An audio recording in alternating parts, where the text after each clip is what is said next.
Pagkatapos kong kumain, tayo na may maglinis ng electric fan. At matagal na siguro hindi nalilinis ang electric fan dito sa bahay. Ayan po ang dumi-dumi niya. Ating lilinisin ngayong araw. Habang may oras.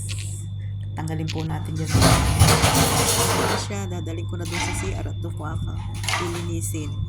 Doon sa may bathtub ating anuhin ng tubig para matanggalin ang lilinis. Ayan po, dyan ko siya lilinisin.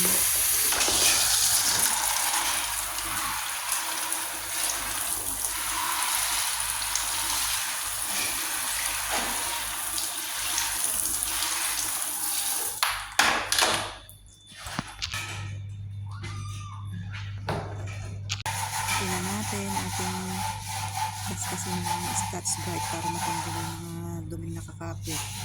Lagyan ko ng konting sabon para mas mabilis matanggal at mabilis luminis.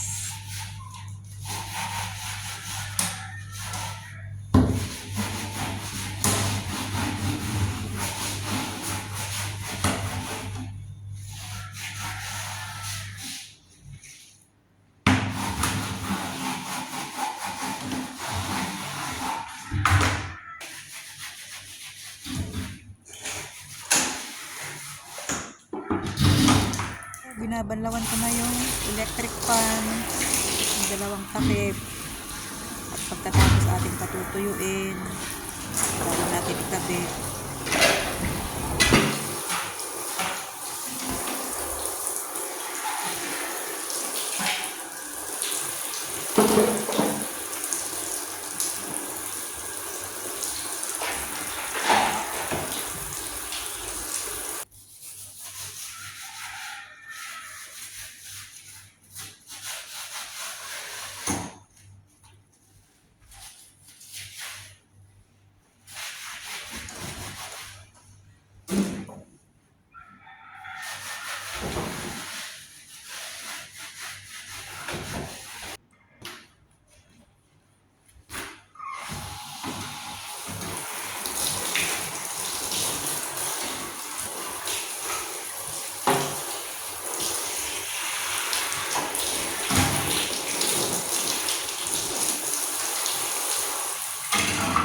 Po, malinis na ang electric fan.